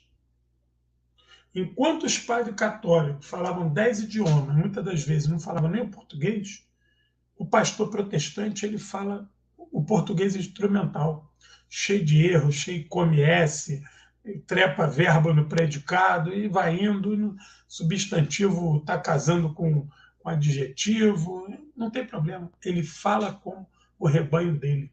Ele é uma pessoa do rebanho dele. Ele monta a igrejinha, se comporta, e aí ele vai viver, primeiro, sem dar satisfação a ninguém, ele tem autonomia. Ele tem autonomia. 2, ele vai falar de prosperidade financeira somente, de ter, não de ser. E ele promete uma vida terrena. Ele não promete uma vida lá, no reino dos céus. Ele está prometendo aqui, ó, se comporta, economiza teu dinheiro, vem rezar, dá o dízimo que tu vai comprar. E aí, essa igreja neopentecostal ela vai começar a criar uma teia interessante. Você precisa fazer uma obra na tua casa. Ah, não, contrata aqui o pedreiro, que é irmão. Só vai contratar o pedreiro, que é irmão. Teu carro fudeu o motor, vai no mecânico ali, que é irmão. Ou seja, eles vão criar toda uma teia de proteção que vai suprimir, a partir do assistencialismo, claro, mas ele vai suprimir essa questão da luta coletiva. E aí você vai esvaziar cada vez mais a discussão política. Onde é que a situação política volta? Ela volta, tem um cara que é basilar nisso, chama-se R.R. Soares. O R.R. Soares, ele vai entender isso, ele é a cópia do Jimmy Swaggart. Se eu não me engano, a primeira vez que o Jimmy Swaggart veio no Brasil foi trazido por ele. Se eu não me engano.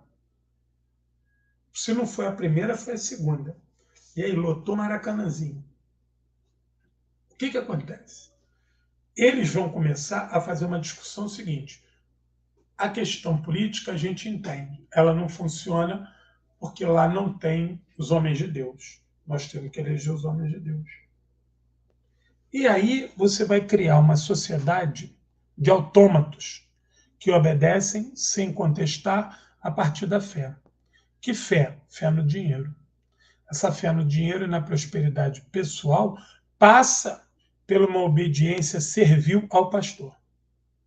Esse pastor, que é comandado por um fluxo ideológico maior de endeusamento do capital, ele precisa ser extremamente reacionário.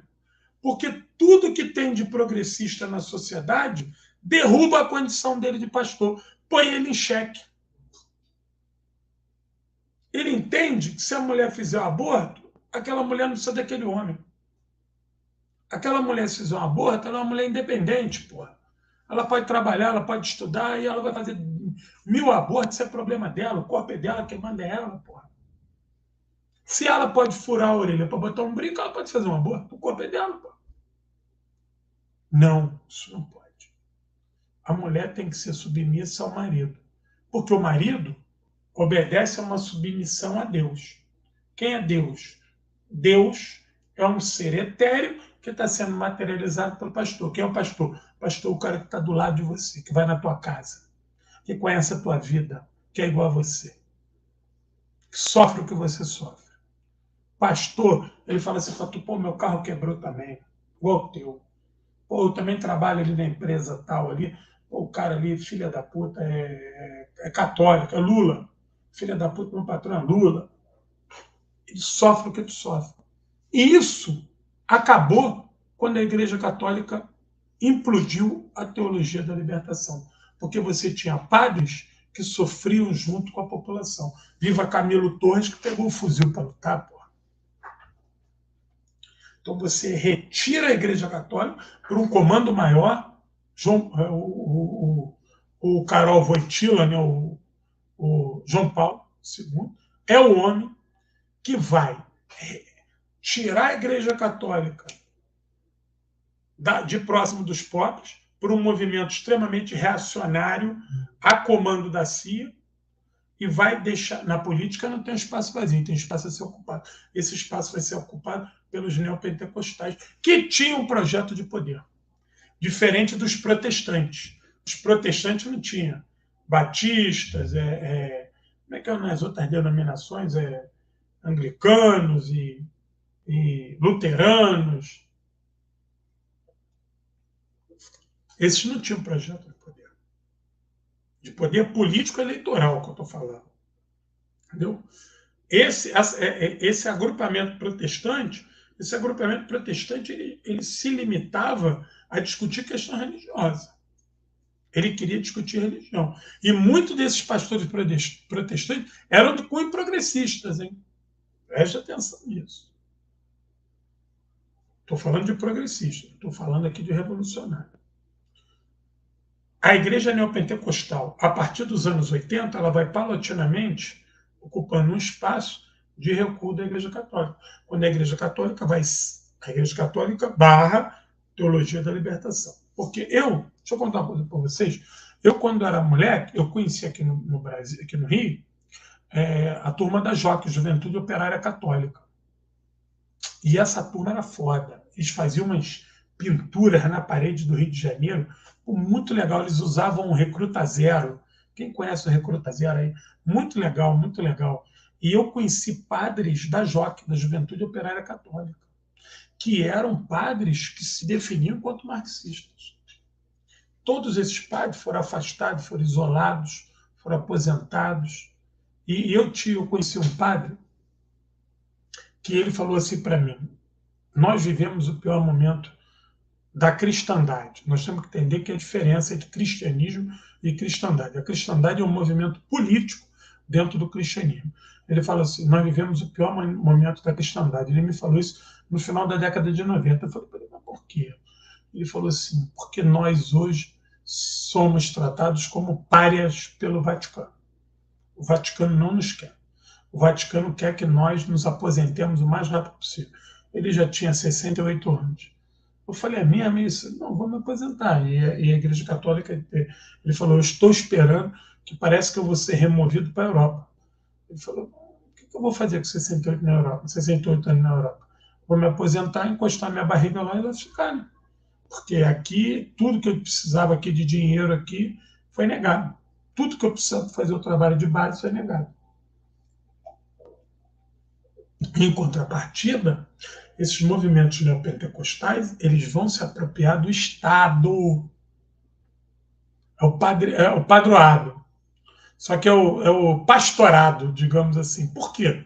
Porque eles vão começar a eleger seus representantes para vereador, para deputado federal, para senador, até para presidente da República, e vão começar a pegar verba. Através de quê? Transformando essas igrejas em ONGs. E aí começa toda uma cadeia de assistencialismo voltada para eles mesmos. Com dinheiro público, eles financiam todo aquele proselitismo deles. Entendeu? O Bispo Macedo jamais conseguiria ter um canal em nenhum lugar do mundo. Uma igreja teria televisão, rádio, jornal, internet, stream, TV a cabo, como tem o Macedão aqui no Brasil. Entendeu? Eu não esqueço que um dia foi perguntado ao Valdomiro, que em 71 lá, por que ele tinha um jatinho que era o mais moderno do mundo. Ele, na cara lavada, falou assim: para ficar mais perto de Deus. O cara que fala isso, ele tem certeza que essa resposta não vai reverberar de maneira negativa no meio do seu rebanho. Então, por que hoje, em 2022, a maioria dessas igrejas se tornaram seitas reacionárias? Porque elas reproduzem toda uma política do imperialismo, de dominação, de envolvimento político a partir da defesa do capital. Agora, onde é que entra o sionismo? O movimento sionista, barra Israel, é boba. Israel é um dos países mais perigosos do mundo. Eles começaram a botar dinheiro nessas igrejas a partir daquela discussão da Terra Santa, Israel. Então, tu entra nessas igrejas, elas têm bandeira de Israel. Por quê? Porque elas passaram a tratar o Estado de Israel criado pela ONU, esse Estado sionista, como o Israel histórico. Então, eles passaram a defender o Estado de Israel como o Israel histórico, ignorando por completo os palestinos, os árabes, ignorando que essa Israel que está aí foi criada por judeus europeus. Eles não são autóctones, eles não são homens da terra. E aí eles começaram a criar um projeto de turismo religioso, e difundido nessas igrejas. Essas igrejas vendem anualmente vários pacotes para tu conhecer a Terra Santa. Aí tu vai para Israel, ignora a Palestina, ignora o árabe, ignora que Jesus Cristo era negro, e eles introduzem o Jesus europeu e a Terra Santa israelense, aquela criada pela ONU em 1947, repleta de sionistas. Esse é o arcabouço cultural. A questão política, a CIA deu. A questão ideológica, o capital deu. E a questão cultural, os sionistas deram. Então tu passa nessas igrejas aí, tem um monte de bandeira de Israel. Terra Santa. E todos eles se tornaram inimigos dos árabes, dos palestinos. Que eles são os inimigos, querem destruir. Mas aquilo lá é deles, porra. Aquilo lá é deles, cara.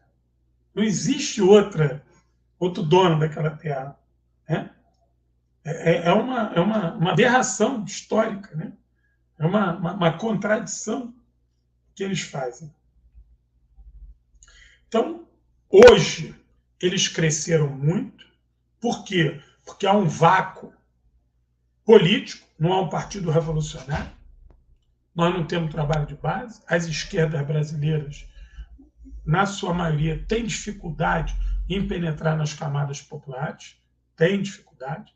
Nós temos um discurso ainda muito classe média. Esse negócio de rede social, isso aqui é legal, mas isso não transforma o mundo. Transforma o mundo é a presença na rua. Nós temos que nos apresentarmos para o trabalhador brasileiro como gente de carne e osso. Falar a tua dor é a minha dor. Eu falei para vocês hoje que eu estava na sala de aula, o moleque fez sinal de tá amarrado, tá repreendido, eu já entrei ali no sapatinho para travar essa porra. Falei, que porra é essa? E pá, já chamei a galera veio, isolou esse reacinha e depois o reacinha estabilizou o reacionarismo dele. Mas se tu não está ali, o discurso neopentecostal vence, de ódio ao pobre, ódio ao diferente. E aí uma das coisas que eles passaram a fazer é esvaziar a discussão. Não existe racismo. Racismo não existe.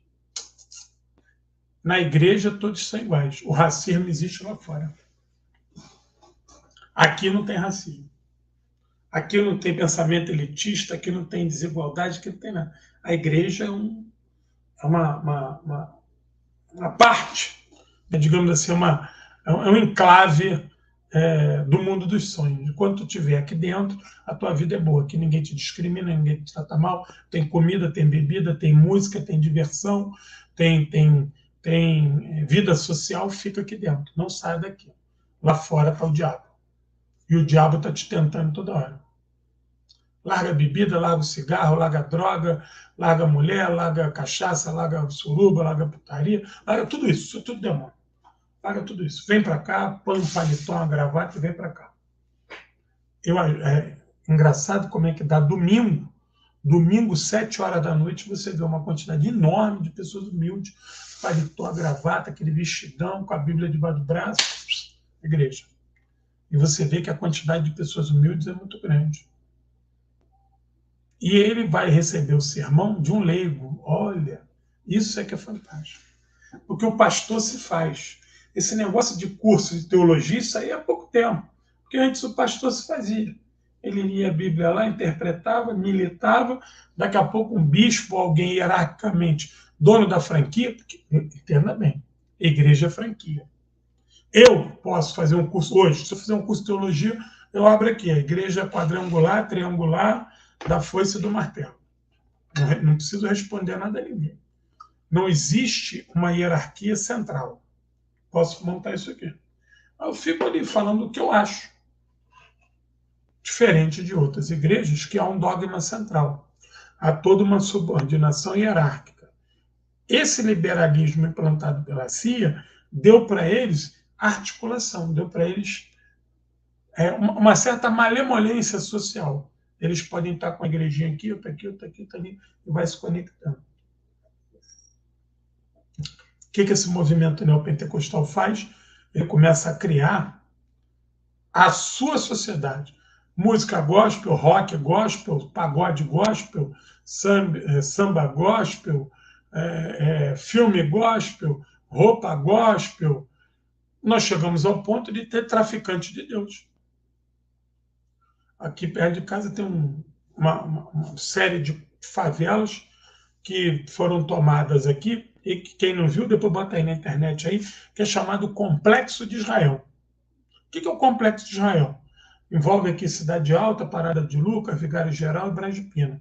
O dono da favela, ele mata, rouba, cheira, fuma, trafica, tudo isso. Mas ele vai na igreja. E detalhe, botou para correr todos os centros de matriz africana que tinha nessas comunidades. Todas essas comunidades que tinham centros históricos, estabelecimentos de raiz africana, foram embora, que é do demônio. Ele com o fuzil na mão, roubando e matando, não está com o demônio, não. Quem está com o demônio é o cara do candomblé e da Umbanda. E aí nós criamos o fenômeno do traficante de Deus. Já existia esse fenômeno no México, mas ligado à Igreja Católica. Aqui nós temos o traficante da fé. É aqui, Complexo de Israel. Tu passa lá na Cidade Alta, tá a bandeira de Israel, e todo domingo o dono lá vai na igreja, tem um vídeo circulando na internet, é de lá, os caras entrando com um fuzil para ser benzido. O cara entra na igreja, é benzido pelo pastor, né, lá, ora, sei lá, e está na esquina vendendo cocaína. Mas isso não é do diabo, não. O arcabouço é que é o seguinte, um dia Jesus vai tocar no coração dele. E aí tu começa a ter o ex-assassino, o ex não sei o que lá, o ex não sei o que lá. Para ele é muito mais fácil se associar a uma franquia dessa, onde ele não precisa dar satisfação do que ele fez antes. Porque a vida dele zera, é que nem um jogo. Tu vem perdendo até aqui, chega aqui, tu zera o cronômetro e daqui em diante. Ou seja, há necessidade de você criar uma narrativa de que aqui é a casa de todos, independente do que tu fez. Contanto que tu venha e dê o dízimo é que lacra, que fideliza o compromisso. É que nem como é que é um projeto de fidelização do cliente. Só é fiel se todo mês tu der o dízimo. Que isso mostra o teu compromisso com aquilo ali. Mas por que tem que ser reacionário? Tem que ser reacionário por causa da questão do capitalismo. Eles entendem que o capitalismo é importante. Se você falar de coletividade, de socialismo, de socialização do meio de produção, e que todo homem é capaz de produzir, viver bem, se divertir a partir de uma sociedade igualitária, para que ele vai para a igreja? Ele pode ir para a igreja num movimento de fé, mas ele não vai para a igreja em busca da teologia da prosperidade. Porque ele pode prosperar a partir de toda uma atuação política no campo social, no campo macro da superestrutura. Não a partir de uma oração, não a partir de um suposto milagre. O milagre, para nós, enquanto marxista, enquanto progressista, enquanto revolucionário, nosso milagre é o ato da gente construir uma sociedade. E a gente sabe que essa construção é feita de avanços e recuo, e a gente sabe que isso não é tão fácil. Tem etapas, mas eles não, eles passam, esperam um milagre. Eu estava ali na esquina, fumando, cheirando e bebendo. Eu paro de fumar, cheirar e beber, arrumo um emprego, para eles é um milagre. Mas é óbvio, não precisa de nenhum milagre. Se antes eu estava ali fazendo tudo isso na rua, não fazia nada, eu paro de fazer tudo isso, eu vou botar um currículo, a probabilidade de arrumar um emprego é muito grande, né? Isso não é milagre. Se eu estivesse ali na rua, fumando, cheirando, bebendo, jogando, alguém ia me contratar para alguma coisa? Não. Então, foi a minha mudança de comportamento que me leva a uma conquista. E para eles, essa mudança de comportamento não é uma vontade sua.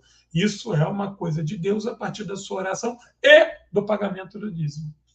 Porque sem o dízimo, você não vai alcançar a fé. O dízimo é fundamental, porque mostra o teu compromisso. Ou seja, a questão do dinheiro, do capital, está sempre nessa discussão. Por isso que eles têm que ser reacionários. Por isso que para eles é melhor o fascismo do que o socialismo. Por isso que para eles é melhor o Bolsonaro do que o Lula. Por quê? Porque esses pastores que vivem do mercado da fé, eles precisam justificar uma sociedade de crise. Quanto mais crise, melhor para esse pastor, cara. Quanto mais fome, quanto mais miséria. Não podemos esquecer o que Dom Paulo Evaristo Arno falou. A miséria e a religião no braço dado. Uma sociedade, quanto mais uma sociedade vai se tornar próspera, independente, sapiente, menos ela vai precisar de um dogma religioso para solucionar o seu problema. A busca da fé passa a ser por outro motivo. Passa a ser por um conforto espiritual, por um conforto metafísico, mas não para você arrumar emprego, não para você ganhar dinheiro, não para você pagar suas dívidas. Isso. E a questão do testemunho é a justificativa social. A rede social, quem faz e-commerce sabe isso. Ó, manda o cara postar lá dizendo que comprou o livro e gostou. Isso é uma justificativa social. Isso está dentro das técnicas comerciais. Então, quando o cara vai dar o testemunho, é a justificativa comercial de que aquela igreja ela é capaz de te dar prosperidade. Onde que vira seita? Vira seita porque aquele dogma ali é imutável. Aquele dogma ali não é compartilhado com ninguém.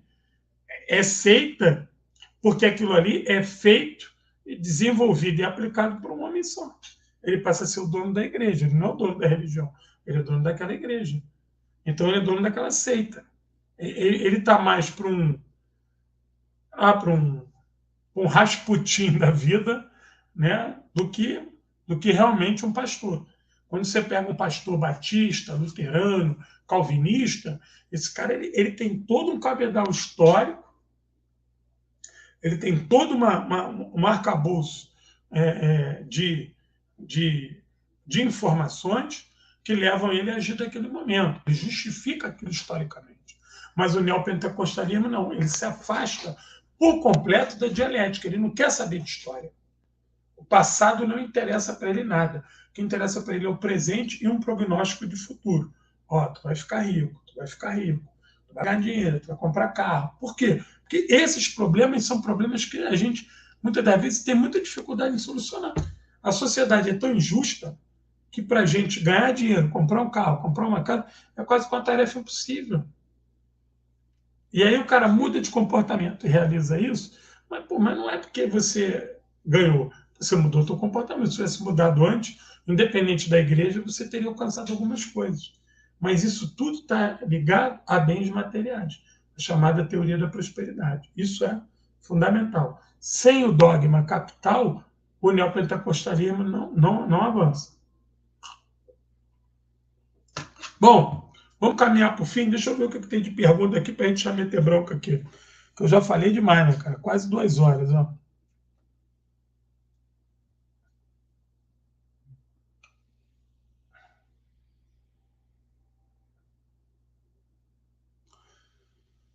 Assim, a questão da fé, eu estou vendo aqui que os vários companheiros estão colocando essa questão da fé aqui. A questão da fé é uma questão pessoal, entendeu? Tu vai que o cara vai jogar na loto, vai jogar no bicho, o cara diz, não, eu tenho fé nesse número. Como é que tu vai dizer para o cara que não? Então, a questão da fé é uma coisa muito pessoal e, obviamente, é metafísica. Mas isso merece o nosso respeito. Nós não podemos desfazer da fé de ninguém. Entendeu? A discussão aqui não é a fé. A discussão aqui é o uso político de uma igreja que se torna uma seita. Eu falei aqui no início da transmissão que eu vi agora que o Malafaia estava falando que ele estava rezando, orando, para que as urnas eletrônicas parassem por 8 horas se elas estivessem sendo fraudadas. E que o Lula vai fechar a igreja. Ele sabe que o Lula não vai fechar a igreja, porque ele apoiou o Lula lá atrás. Ele sabe que o PT está cheio de carola, o PT está cheio de católico, o PT nasce dentro da igreja católica, ninguém vai fechar a igreja, não. Mas por que ele tem essa necessidade de mentir? Porque aquilo ali é uma seita, cara. Ele é que é o dono daquela franquia. Se tu quiser abrir uma Assembleia de Deus, tem que pedir a ele. Onde é que é a franquia aqui? Não, a dele é Deus Vivo, né? Acho que é Deus Vivo, sei lá. Se quiser abrir uma Universal, uma Assembleia, é uma franquia. Tu tem que ir lá pedir a franquia. Nem tá abrir um McDonald's, cara. Entendeu? Então, uma parte do teu lucro tu tem que entregar para esses caras. Os caras são mercadores da fé, bezerro de ouro. São vendilhões do templo. Entendeu?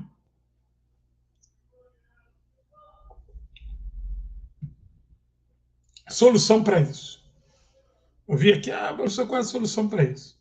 Primeiro, não podemos cair nessa armadilha de querer disputar religioso a partir de religiosidade. Nós não somos religiosos, e aqui, se tiver alguém religioso, está aqui com a gente porque sabe que a questão religiosa ela está muito mais no campo privado do que no campo público. A nossa questão é uma ação pública. A gente precisa mudar o país que a gente vive. A gente vive num país de merda, que a desigualdade e a miséria é acachapante. Como é que a gente vai mudar isso? A gente vai mudar isso a partir de uma ação consequente a nível político. Essa ação consequente, ela se dá em que seara? Religiosa? Não política. A gente vai falar da questão política. Como é que se discute política no Brasil? Existe uma tradição no Brasil de se discutir política a partir de um movimento social ou de partido. Os partidos, eles fazem parte da história política brasileira. E os movimentos sociais também. Então, nós temos que estar dentro dos partidos políticos, temos que estar dentro dos movimentos sociais, militando, organizando e não perdendo de vista o processo revolucionário. Eu não tenho ideia, eu não tenho a menor dúvida. E aí não é milagre, não. O Brasil é o país mais rico do mundo. O Brasil é o país mais rico do mundo, pela sua diversidade, pela sua biodiversidade, pelo tamanho do seu território, pelo tamanho da sua costa. Nós somos a joia da coroa mundial. A América Latina vai para onde o Brasil for. Essa afirmação, ela vai ter historiador que vai me esculhambar, mas eu tenho fé nessa afirmação. Então, o Brasil, o processo de mudança no Brasil, ele não é fácil. Não é fácil. Entendeu? Aqui, golpe de Estado aqui se dá igual resfriado. Reacionário, canalha, ladrão, aqui dá de pau, né? Balde, pá, tira. Combater essa turma é com o povo na rua. Sabe como é que você combate o poder dessas igrejas? Você efetivamente atuando na área de cobertura dessa gente. Se você estiver ali, porque o cara é da igreja neopentecostal, mas ele é gari, ele é contador, ele é engenheiro, ele é motorista de ônibus, ele é camelô, ele é tudo isso. Se você estiver atuando nessa área, se nós estivermos atuando nessa área, se os nossos partidos e as nossas organizações estiverem atuando nessa área, a gente esvazia a discussão religiosa. Porque a gente passa a falar de maneira empírica dos problemas de classe. E aí eu falar para ele, meu irmão, tu é motorista de ônibus igual a mim, tu sofre aqui o dia inteiro. Porra, né, eu sei que tu tá lá na religião, mas a gente tem que fazer o piquete aqui. A gente tem que esculhambar o patrão. Tu pode depois ir lá rezar, orar. Mas hoje tem um piquete aqui que tu tem que estar aqui. Ele tá lá no piquete com a gente, a polícia chega a dar porrada nele. Eu vou falar para ele, tá vendo aí? Ó? Tá vendo aí? O PM que estava lá na igreja, lá contigo, lá falando mal da esquerda, foi o que veio aqui e te bateu. A gente acirra a contradição. A gente não vai libertar esse país sem a gente acirrar a contradição. É por isso que o pelego, é por isso que os liberais de esquerda, é por isso que o revisionismo é uma armadilha contra a gente. Porque ele tenta atenuar esse atrito. Quanto mais a gente atenuar esse atrito, mais difícil é o nosso processo de libertação. Eu não estou aqui a favor da teoria do caos. Eu sou contra isso. Isso não é dialético, isso não tem nada a ver com marxismo-leninismo. Já estou dizendo isso aqui e provo isso. Ah, quanto pior, melhor, quanto mais miséria. Esquece isso. Quanto melhor para a gente, mais fácil para a gente atuar. A gente não vai falar de marxismo e revolução com quem está com fome. A gente não vai falar de marxismo e revolução com quem está desempregado, fudido, que não tem nem cabeça para parar para ouvir a gente. A construção do processo revolucionário ela existe a partir da área de interesse. Então, eu preciso que o cara esteja empregado e eu empregado também, para a gente falar da contradição. A gente ganha pouco, trabalha muito. Agora, se ele estiver desempregado, ele vai correr para a igreja, porra. Ele não vai nem me ouvir. Esquece isso. Essa história de que país quanto mais fudido, melhor. Isso. Aonde que aconteceu isso? Me diz um local onde isso aconteceu. Era ruim. Quanto mais fudido, pior para a gente. Porque eles não precisam fazer nada, eles são o status quo. Nós é que temos que propor a mudança. Eles vivem da estática. Eles vivem do que está aí. O que está aí, o que está aí, o que está aí, o que está aí desde que o homem é homem. Isso aí é mais velho que andar para frente. Se a gente for pegar lá, que o Marx fala para a gente, lá na Sagrada Família, o que está aí já existia há muito tempo. Então, nós é que temos que mudar isso aí.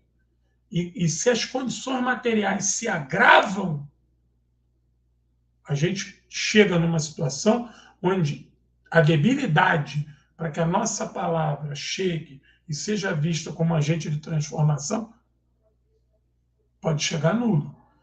Vejam países que vivem um caos total, Haiti. Porra, por que lá não muda? Se fosse assim, já era para ter feito a revolução no Haiti. Se fosse assim, era para os lugares miseráveis já ter se libertado. Etiópia, que não é. Não é. É muito mais difícil. Nós precisamos que a classe operária pelo menos se alimente. Minimamente, para que ela possa pensar. Ela tem que estar trabalhando, ela tem que estar dentro do trabalho para a gente fazer uma discussão a partir do mundo do trabalho. Para a gente fazer uma discussão de salário. Para a gente fazer uma discussão sobre meios de produção. Para a gente fazer uma discussão sobre Estado. O cara que não tem Estado, ele não entende para que precisa tomar o Estado. Pô. O Estado não é um instrumento de dominação de uma classe contra a outra. O cara está desempregado há 10 anos, então vai falar para ele de Estado. E vai falar o que para tu? Pô, não sei o que é Estado, estou desempregado há 10 anos. tem carteira assinada, não tem isso, tem aquilo, não tem direito a nada. O que é Estado? Você nem que é Estado, pô. Então, nós precisamos que isso minimamente aconteça. Foi por isso que não estou aqui na defesa da Revolução Burguesa, pelo contrário, acho que essa etapa a gente pode queimar. Eu não estou aqui como etapista, mas estou aqui dizendo o seguinte, que essa ideia de quanto pior, melhor para o movimento revolucionário é um equívoco. Quanto pior para a população, pior para a gente também. Nós não somos parte da população ou nós somos um corpo estranho à população. Isso tem que ser visto à luz do marxismo. Que o Marx não falou isso, não. Pelo contrário, o Marx ia lá fazer manifestação na fábrica, mandava ir lá. A Liga Comunista é o papai da fábrica. Gente, o looping proletariado é muito mais fácil de ser envolvido no processo conscientizado do que o proletariado. Se o proletariado já é difícil, que dirá o looping? O looping do campesinado, o looping proletariado, tudo isso é muito difícil. Então a gente tem que entender o seguinte, vamos trabalhar com a classe operária? Vamos. Ela tem que estar no processo de exploração, para a gente falar o que é exploração. Se o cara rompe isso, vai botar a barraca de cachorro-quente na porta de casa, ele já está se achando empreendedor. Botou a barraca de cachorro-quente na porta de casa e vai para a Igreja Universal, fodeu. Esse cara vai ser difícil resgatar. Vai ser difícil resgatar. Porque ele acha que é empresário e acha que ele por dar o dízimo, já ele vai ser alçado ao reino do céu. Ele não precisa de mais ninguém. Porque ele pelo menos come, ele vende cachorro-quente, come. Então isso tem que ser visto à luz do marxismo. O processo revolucionário brasileiro urge, mas ele urge dentro de uma tática, de uma estratégia de entender as contradições do nosso povo. Senão a gente vai ficar boiando aí, e aí nem correndo para a Universal. Nem correndo para ouvir o Malafaia falar que o Lula vai fechar a igreja. Bom, olha aqui, ó. Estou vendo aí, vamos lá, para a gente caminhar para o fim.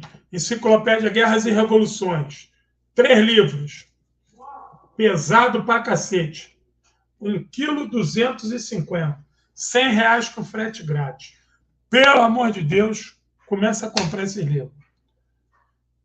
Cinema Vai à Guerra, R$60 com frete grátis para todo o Brasil. Muito bom sobre cinema e história. Placas tem um monte. Vai lá para enfeitar a casa contra o fascismo. Põe uma placa dessa na tua casa, o fascista nem entra. Aqui, ó. Essa daqui, por sinal, é Sebastopol. Já contei a história. É a réplica da placa da cidade de Sebastopol quando os nazistas chegaram para tentar tomar ela a partir do cerco da Crimeia. Sebastopol teve uma resistência fantástica. Angola deu uma aula lá. Angola botou a Universal para correr de lá, prendeu o pastor, tomou o dinheiro e criou uma igreja nacional. Nada de franquia, nada de dar dinheiro para o Bispo Macedo. O Rodrigo lembrou bem. Fantástico isso. Bom, olha aqui, 2 horas de live, vamos cantar para subir. Amanhã é feriado. Amanhã o Bozo disse que vai dar o golpe, que vai ter caminhoneiro, vai ter os paraquedistas querem tudo no meio da rua aqui no Rio. Depois que eu vi aqueles tanques fazendo fumaça e esses paraquedistas caíram no meio da rua, estamos fodidos de ir para a guerra. Eu não sei que guerra que esses caras querem ir. Tinha uma época que eles queriam ir para a guerra com a Venezuela, agora eles querem ir para a guerra com a Rússia. Tá de sacanagem, né, cara? Vamos se fuder. Vamos se fuder de verde e amarelo. Bom, olha aqui. A discussão hoje sobre o neopentecostalismo, ela é uma discussão introdutória. Esse assunto não se esgota aqui. Esse vídeo vai ficar gravado no YouTube e a gente pode retomar aqui outras searas para divulgar isso, para debater isso, para trazer isso às luzes da história. Eu não estou aqui como especialista em religião, que eu não vim debater religião. Eu vim debater política. Eu vim debater história. Isso é que me interessa. E, desde o momento que essas seitas começam a disputar voto, elas podem ser criticadas e vistas como movimentos políticos eleitorais. Botar a bunda na janela, vão ganhar a chinelada. A ideia é essa. Bom, posso ir embora? Deixa eu ver se tem mais alguma coisa aí. Deixa eu ver aqui que tem mais coisa. Professor, esses livros estão tão baratos. Então, Antônio, tem que vender barato. Se vender caro, eu não consigo. Recomendação de livro, Agostinho? Hoje eu não vou dar, não. Vou dar sexta-feira lá no Instagram. Sexta-feira, no Trincheira da História, eu dou recomendação de livro. No momento, eu estou pedindo para comprar Enciclopédia Guerras e Revoluções. Ajuda esse professor aqui a comprar o Mingau. Aqui, ó. 3 livraços sem prata. Fantástico, sem enciclopédia. Nós tínhamos que estar em outro país, porque vender isso por R$ 100 é até uma sacanagem com o trabalho gráfico e com os autores, mas é a realidade do povo brasileiro. Cinema e Revolução, fantástica obra, professor Francisco Carlos, professor Carl Schuster, professor Igor Lapski, muito bom, muito bom. E as plaquinhas, vai lá no Instagram, meu Instagram é @Guerra Patriótica. Vocês vão ver várias plaquinhas. Eu contei aqui a história de Sebastopol. Próxima live, terça-feira que vem, sobre quê? Leningrado. Vou contar por que os nazistas não conseguiram entrar em Leningrado. O nome da live é Leningrado, uma cidade longe demais. Vou contar por que os nazistas ficaram. Eles criaram um cerco. Leningrado é o maior cerco da história da humanidade, 900 dias. Mais de 1 milhão de leningrandenses morreram de tiro, fome e frio. Mas eles não entraram em Stalingrado. Não passarão, ali foi efetivo. Eles não entraram em Stalingrado. Vou contar na próxima live. Stalingrado, uma cidade longe demais. Vou contar sobre o heroísmo do leningrandense, dos soviéticos, dos homens de céu, terra e mar. E vou contar uma opção de coisa interessante. Vou contar uma história da Filarmônica de Leningrado, que foi chamada para tocar para o povo num dos momentos mais difíceis, e 2 dos seus cantores tiveram que ser trazidos por trenó, porque eles não conseguiam andar. Eles estavam com tanta fome, tanta carência alimentar dentro dos seus prédios, que eles não conseguiam andar. E esse concerto foi transmitido para toda a União Soviética. E teve que ser interrompido várias vezes, porque vários cantores desmaiaram com fome no meio do concerto. Isso é foda. Essa história pouca gente conhece. Essa história é foda. E o maior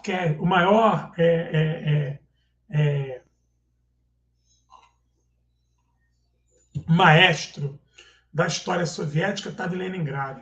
Ele se recusou a ser evacuado. Veio uma ordem que ele tinha que ser evacuado pela importância dele. Ele evacuou a família dele e ele ficou em Leningrado. E ele não foi combatente pela idade, mas ele foi trabalhar como bombeiro, equipe de resgate. Os alemães jogavam bomba incendiária, eles iam lá apagar fogo, resgatar a pessoa, e ele vai ser o maestro desse dia épico. Entendeu? Leningrado sob cerco, sob bombardeio, e eles vão criar lá essa filarmônica, e a população vai sair de casa, um frio, 50 abaixo de zero. Muitas pessoas tentaram chegar ao local do concerto e caíram pelo meio da rua, com fome, fraqueza, eram resgatados e levados lá para dentro. Muitos desses cantores, artistas, estavam com escorbuto, entendeu? Com o dente mole, sangrando, cantando. Isso foi um momento lindo de Leningrado, entendeu? Pô, isso é do caralho, eu vou contar isso aí, que isso aí pouca gente conhece. Aqui no Brasil, a gente... Shostakovich, o Agostinho já matou a charada aí. O grande Shostakovich, fantástico, fantástico, fantástico. Evacua a família, mas disse que não entrega Leningrado. E Leningrado vai resistir por 900 dias, né? Para ser mais exato, 896 dias de cerco, bombardeio, fome, miséria. O povo de Leningrado leva as obras do museu. A história do Museu de Botânica é lindo. As pessoas pegam as plantas, levam para dentro de casa e com um pouquinho de água, durante 900 dias, não permite que aquela planta morra. Porra, que isso é do caralho, isso aí. Eu já contei aqui, vou contar de novo. Eu tive o prazer de conhecer aqui no Rio de Janeiro, eu acho que ainda está vivo, mora aqui em Niterói, São Eduardo, sobrevivente do cerco de Leningrado. Ele viu o pai dele morrer, viu a irmã morrer e a mãe morrer. Ele é evacuado pela tia numa daquelas brechas que o exército soviético consegue, e ele vai para a Crimeia, vai para o Cáspio, né? Depois vai para a Crimeia, e depois ele sai da União Soviética e vem morar no Brasil, é engenheiro, tive o prazer de conhecer, morava aqui em Niterói, desde a pandemia que eu não tenho mais contato com ele, espero que esteja bem, e a história de vida, de luta dele, de ver o pai, a mãe, a irmã morrer de fome do lado dele ali. Ele disse que teve um dia que ele acordou, sacudiu a mãe estava morta. Isso é foda, né, cara? Foda pra caralho. Vambora. Não, Marcos, os padres aí estão reagindo bem. Os padres estão reagindo bem contra o Bolsonaro. Mas o Vaticano não. O Vaticano ainda deixa a desejar. Mas nós ainda temos uma tradição de muitos padres firmes aqui no Brasil e tem que ser respeitado. Como nós temos pastores também, como nós temos muito pai de santo firme, entendeu? E tem muita gente que está resistindo ao Bolsonaro no campo da religiosidade que merece o nosso respeito e todo respeito à religião de matriz africana, que ela é a mãe de tudo aqui, pô. Ela é a religião que mais sofreu, mais foi perseguida, e a gente tem que dar um axé aqui, um salve geral para ele. Viva! Eu sei que essa palavra é pejorativa, mas tem que ser apropriado. Viva a macumba, e vamos em macumbar geral, e porra, foda-se esse bando de branco, careta, reacionário aí, vai tomar no cu lá. Bota macumba nele.